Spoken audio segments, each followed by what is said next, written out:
Our little Ira is now having some mineral. And this is something I wanted to give a little talk about. And that is free choice minerals for sheep, really for all livestock.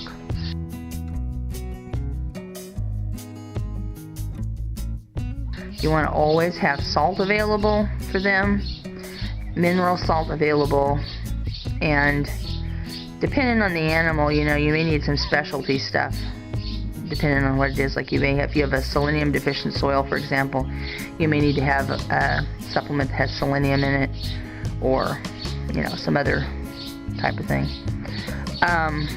People will just throw a salt block out in the pasture. If you do that, you're going to tear up everywhere where the salt block sits. You won't have any grass grow for years and years and years. So you want to definitely have your salt in a bucket or something, a tub up off the ground, and have it in a dry area where they can access it. You want to have a free choice. As you can see, he's picking and choosing some different things. We have several different mineral stations here just in this little area. We have this big bucket that Ira's working on right now.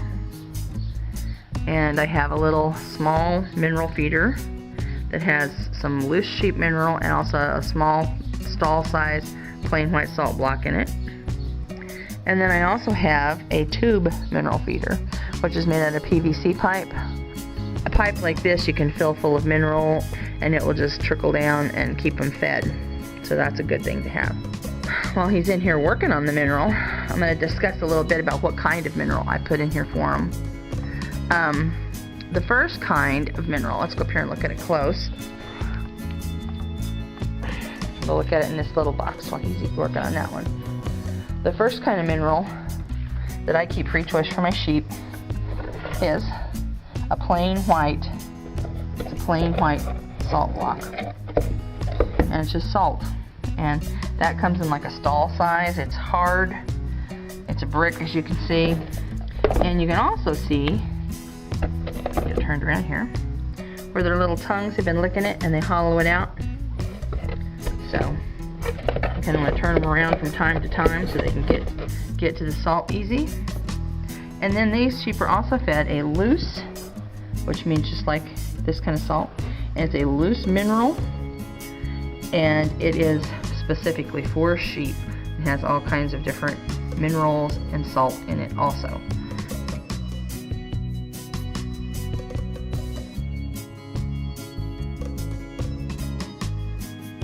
So you have a choice. Looks like salt and pepper, but it's not. It's salt and mineral with salt. So that's their main choices. And that is what I would recommend for every sheep.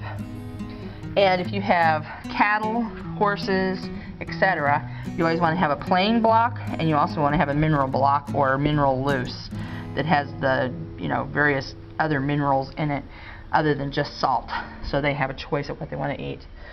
Here's what else we're going to talk about today, though, and that is something I've not heard anybody talking about. And you can see down in this box, we also have this big one with all the lick holes in it. That's been left over from the days of horses, but it is a white salt block.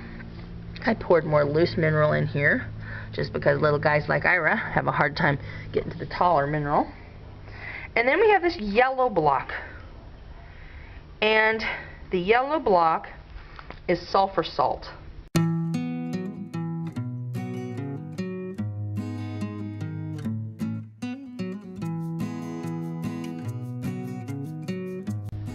And it is something that I've fed to my livestock, my horses. You can feed it to cattle, you can feed it to sheep, pretty much anything, because it's just salt and sulfur. And sulfur is a basic mineral. And you can see him working at that one right now. See him licking in it and chewing in it. Feeding your sheep or other livestock has a really good benefit to feed them the sulfur block.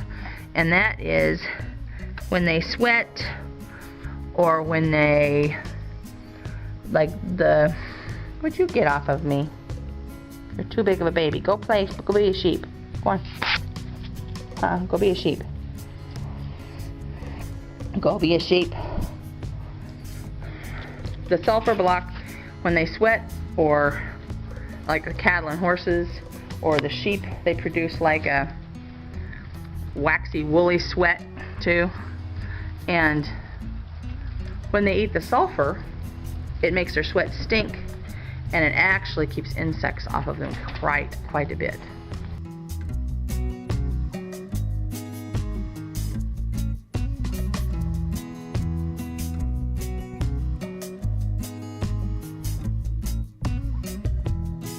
So once again, if you're looking for a natural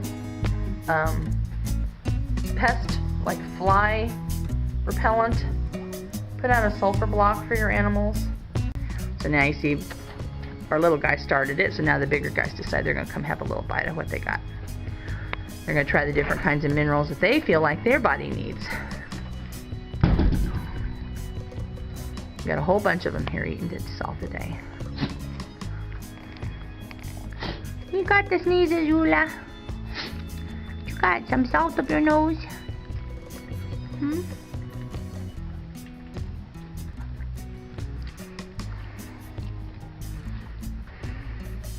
When it's hot in the summertime, they eat a lot of salt, and they eat a lot of mineral. And especially the milking ewes, it's important to have the mineral because they use a lot of calcium when they're producing the milk for their babies.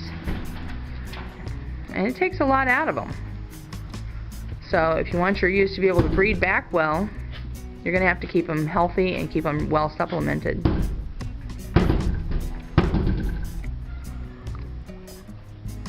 Let's see, she's up here eating the other feeder.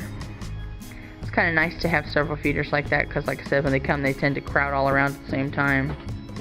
You might want a bucket that doesn't have a hole in it, so when they paw in it, that the salt all falls on the ground, but oh well.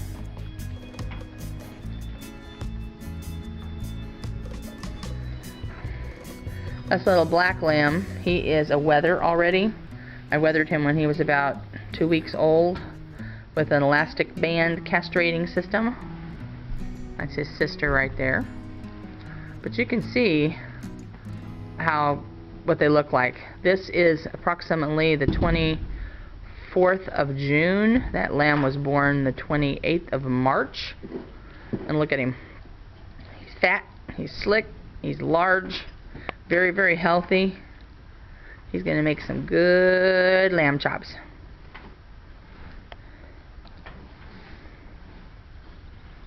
And little sister there is gonna be a replacement ewe. We're going to keep her and sell the one that's rubbing her head off over there this year. I would love to keep the one that's rubbing her head off, but she had a lot of trouble having babies this year, and we had to have the vet out, and there's a good likelihood that she's got scar tissue inside and won't be able to be rebred. So we'll have to see what that goes on.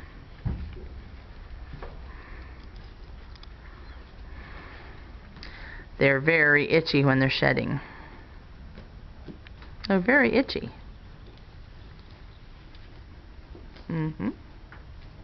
Aren't you, Molly?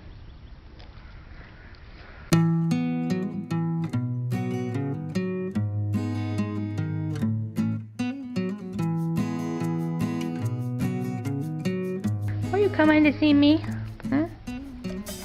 You coming to see me too? Are you itchy? You want me to scratch your back? Let me see if I can do it. Let me see if I can do it. Oh, is that where it is? Oh. That was the spot.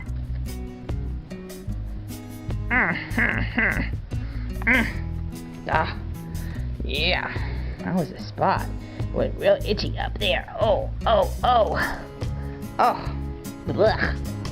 Let me see my fingers now. Blech. Let me get a stick. Let me scratch it with a stick. How's that feel? How does that feel? Better? Better? Did you come to get a scratch?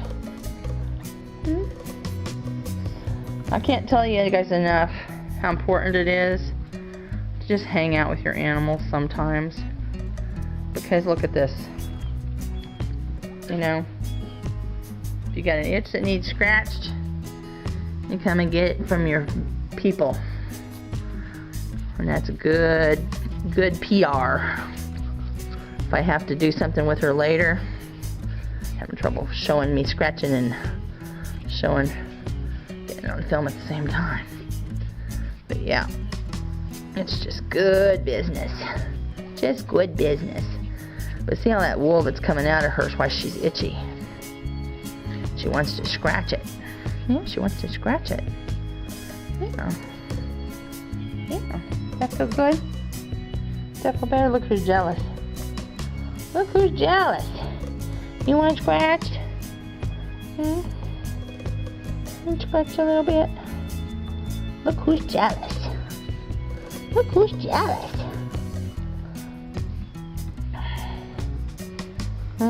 Look at that.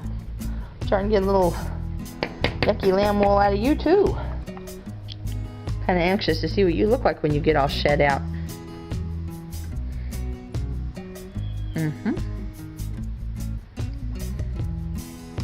I'm kind of anxious to see. Yeah. Yeah. One thing I want to talk about when we're out here at these Katahdins, just looking at condition of these lambs, you will notice, see that little fat? You can really see it on the baby now. That little fat under their jaw. In a lot of sheep, that is an indication of a disease called bottle jaw, which is bad news because it's like their lymph nodes are swollen up. He's already practicing for his purpose. But in a Katahdin, even according to the breeding directory, when they are healthy and growing very rapidly, they will develop a fat deposit under their chin. Stop eating the camera. And I noticed, well, all of our lambs have it. This is Time, and you can see she's kind of like the Dachshund Greyhound of the bunch. She's a lot longer bodied, which is good, but she's not quite as heavily muscled as I would like. Her sister Rosemary, who's the black and white one here, you can see she's got more substance as well as the length. That's what we're shooting for with the Katahdins, because the longer they are, the more lamb chops they have. But you can notice that she's got, well, let's see if I can show you this one here. No, he's not gonna show me. Trying to show you these little guys, and they're just not leaving me alone. But you can see how they've got that fat. See, this one's got that fat under his chin too. And, sorry, turn around here. And I noticed that our little orphan, he was just, like I said, not doing well. Well, since we've got the parasites out of his little body, and we've been feeding him up right, and he's starting to grow, he's getting a little fat. So he's going to be growing healthy now too from now on. This is Eula. And underneath that baby lamb coat, she's got red. She's red and white. See, like her legs, how her legs have shed off? But this baby lamb coat's just all dirty and fuzzy, and she's kind of looking just mucky right now. So that's Mama Dot and her two lambs. She puts a lot of meat on her lambs. They're beefy looking, but she's lacking a lot of length. So we're trying to kind of improve. You always want to improve the animals you have, hopefully through breeding. Molly is long-bodied, but she doesn't have a very, what we would call a very smooth top line. She's kind of got a saggy back, and that's not really good either. So we want to get that strength of back, as well as the length, and as well as the meat to them. So when we're breeding, that's what we're trying to shoot for.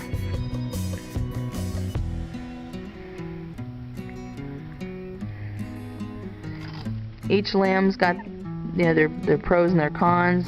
You're never going to be perfect, but you just try to always improve.